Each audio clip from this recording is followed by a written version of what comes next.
Hola,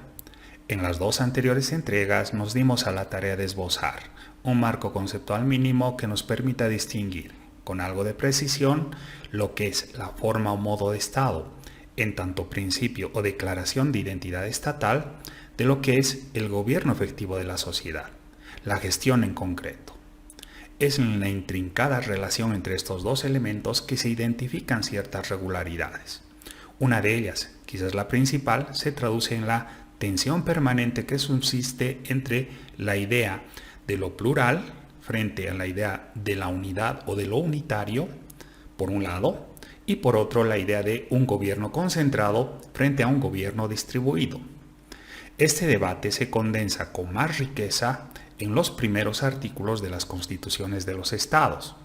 Y es en este contexto que tomaremos el ejemplo del caso boliviano, que es por supuesto el que más conozco, planteando una alternativa interpretativa entre las muchas posibles al artículo primero de su constitución.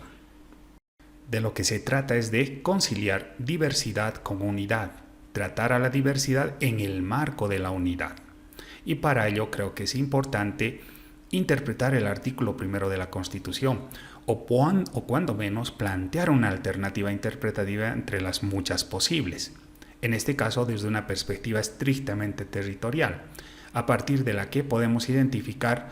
un conjunto de elementos más bien proclive a la desconcentración del poder en el texto de este artículo, y del otro lado un bloque o conjunto proclive a lo contrario, es decir, a la concentración del mismo, estableciendo entre ambos dos segmentos, dos conjuntos de elementos que bien nos pueden ayudar a una mejor aproximación a la problemática. El artículo en sí, en su primera parte,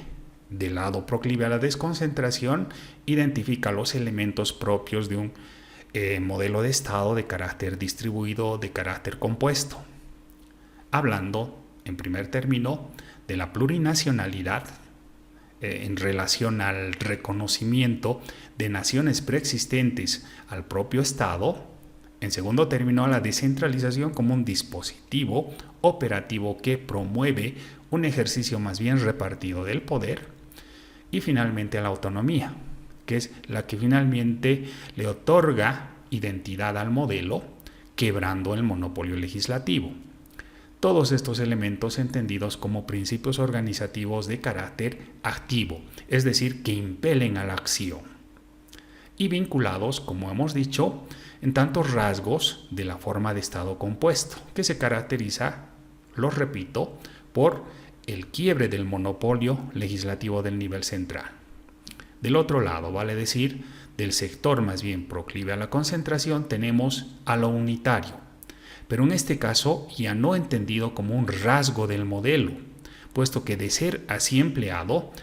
tendríamos problemas para conciliarlo con el otro segmento que va más bien en un sentido contrario, al menos en apariencia. Por lo tanto, no debe ser entendido como uniformidad u homogeneidad,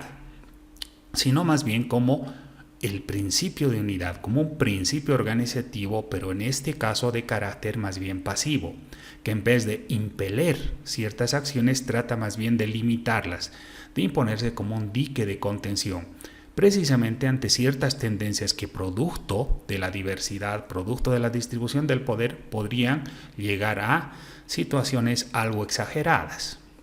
Desde esa perspectiva, el mayor elemento de debate en este punto radicaría en la idea de la soberanía,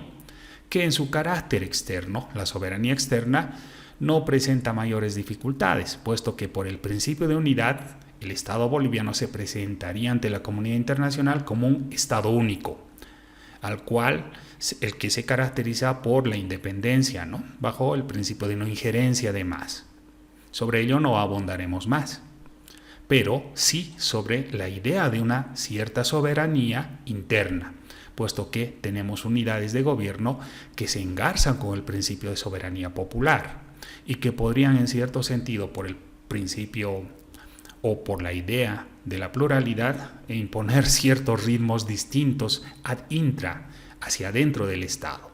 y deben por lo mismo tratar de conciliar todas estas acciones estatales hacia un objetivo común,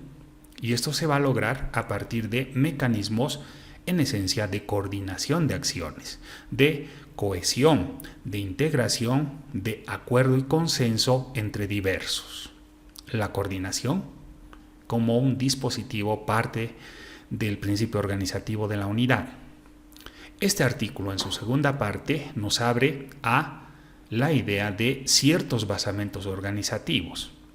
Entre ellos, aquellos proclives a la desconcentración estarían la pluralidad y el pluralismo en todas sus manifestaciones y tenidos además textualmente como fundamentos de la organización estatal. Por lo tanto, adquieren una importancia sustancial. Y del otro lado, más que fundamentos, tenemos un factor o finalidad central,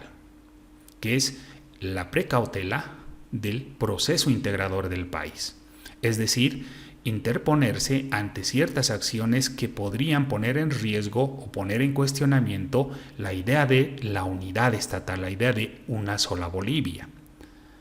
Estos dos grupos o conjuntos de factores en apariencia dicotómicos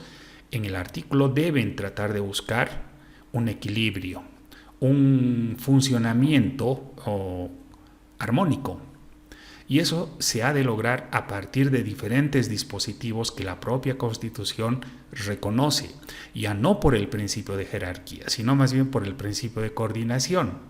La idea es esa, tratar de conciliar, como dijimos en el título del artículo, la diversidad con la unidad. Ese es el gran desafío.